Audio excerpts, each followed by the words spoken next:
You probably started providing online therapy when COVID-19 hit. Didn't everybody? And clinicians just had to jump into it. They had to try to find technology that they were familiar with, that their clients were familiar with, that they had accessible to them, and then just simply provide that client a meeting link and say, hey, you can join me here for a video session. And then they ran with it. They had to jump into it. They didn't really have much time to prepare. And then after a while, like now, clinicians are pausing, stepping back, and thinking to themselves, hold on, how can I improve this? Because clinicians have found that there's been a lot of glitches. There's been things that they've really struggled with. Now, mostly things have gone fine, right? They were able to connect through video with their clients, but there have been glitches and it hasn't been as smooth and comfortable as an experience as they have when they're in the same room as their client. And that's not what we want, right? We want every session to be like, hey, this was great. I really benefited from this. This was easy. I felt really comfortable. I felt like I trusted the process. So we want the whole process to be very therapeutic. That's why we have best practices and standards that experts come up with to help clinicians across the field. So that's what we specialize in, by the way. So I'm Ray Barrett, the CEO of the Telehealth Certification Institute. And I started providing telemental health as soon as I opened up my private practice. I realized the great need for training. So 7 years ago, I started the Institute to help train other clinicians like yourself on those best practices. So let's look at some of the common issues that people have had. One of them has a lot to do with preparing the client. So when a client calls for a session, they're going to come to your office. You tell them like how to prepare, what to expect, and so forth. So it's a real easy process for them. They're familiar with it because they're familiar with going to a doctor's office and such. But a telehealth visit's a little bit different. There's some other preparation that has to happen. So one of the struggles that clinicians have found is that when a client comes to their office, they're in control of the environment. They set it up in a way that meets standards, in a way that they've been trained in their graduate school and supervision in terms of, have the chairs at the same height so you're at eye level, make it a comfortable environment, a private environment, lack of distractions, no interruptions, all those wonderful things, right? But now the client's at their own location, people walking through the room, the client not being dressed the way they should be, or being in a strange environment, or laying in bed, or having interruptions and background noise and technology issues and all that kind of stuff. And the client not knowing how to use the technology very well. So the number one thing that clinicians have struggled with, again, has to do with preparing the client.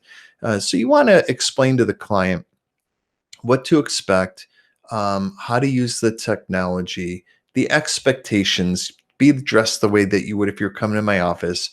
No one else is allowed to be in the environment, right? It has to be a private environment unless we have a prior discussion ahead of time and we agree to that.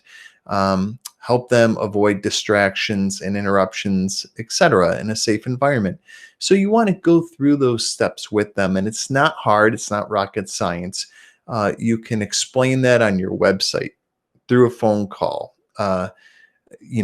It's called a client orientation or tech check. So you want them to be prepared. All right. So another thing that goes into preparing the client has to do with how do they get the meeting link in the first place, right?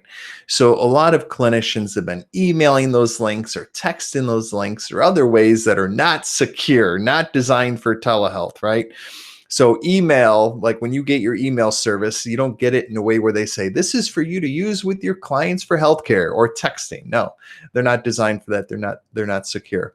Can you? There are ways that you can do that and be compliant, but there's a lot to it, right? It takes a lot of training. But there's very easy, secure ways to get that meeting link to clients, such as a client portal, right? Which is a fantastic way of doing it. So the other one is backup plans. So say they are having tech issues. What's the backup plan? How are you verifying their identity? How are they going to verify the clinician's identity? What do they do if their session is interrupted? If someone walks into their meeting, right, while they're in session with you, what do you do? So, and how do you screen for fit? So, in providing telemental health, because clinicians have just jumped into it, a lot of the standards have been kind of overlooked in a way. But now they realize, like, yeah, hold on a second, like I need to do all these things I would normally do. So how am I going to do that in the virtual environment? Another part of this is the legal aspects. So one of the things that clinicians have struggled with is licensure law in the United States, right? We have to adhere to licensure law. So that has to do with the location of the client during the time of the session. It also has to do with where the clinician's licensed and where the clinician is, but primarily the location of the client during the time of the session. So understanding state licensure law is really important. And then privacy laws. One of the big privacy laws that we're familiar with is HIPAA law, right? So how to be HIPAA compliant when using technology, especially for using technology to actually conduct a session like video. There have been some waivers through the Office of Civil Rights, which is the enforcer of HIPAA law during COVID-19, but that's going to probably go away soon. So knowing how to do that appropriately is really important. And again, making sure to communicate in secure ways. And then we have the ethical standards, such as being aware of the benefits and the potential drawbacks or limitations or risks of meeting through video or phone, and knowing how to mitigate those risks or eliminate them, making sure we're communicating in secure ways, and having an adequate informed consent, right? Which will cover the expectations, backup plans, how to contact the clinician, and another part of the informed consent is a communication consent, right? In terms of the technology that's going to be used is quite important. Now, the technology piece is another thing that clinicians have struggled with, again, because they didn't have time to prepare. They didn't have time to take a comprehensive training and learn what it takes to do telemental health in a competent way. So again, the texting and email and just using unsecure communication. And then how to select technology that's going to be a real fit for their telemental health services is really important. That's going to meet their needs and that's not going to cause issues in the long run.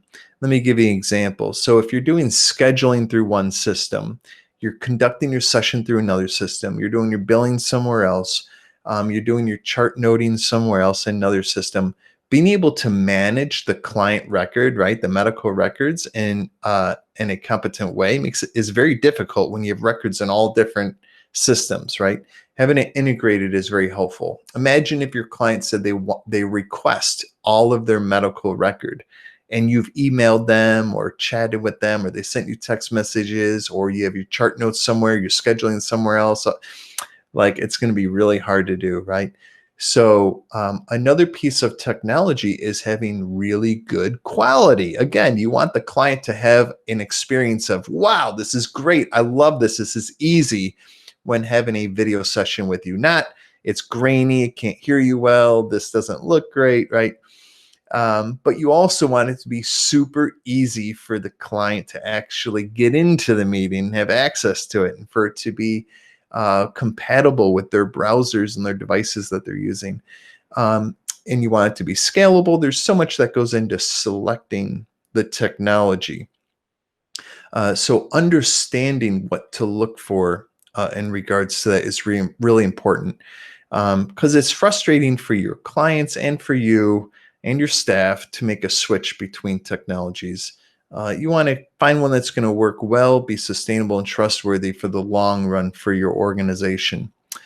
Another piece is emergency management planning. Hopefully you won't have an emergency, but we ought to have an emergency management plan for every session, which is pretty easy to do when the client's in the same room as you. You have one emergency management plan for that situation, but having an emergency management plan when the client is at their own location is really important.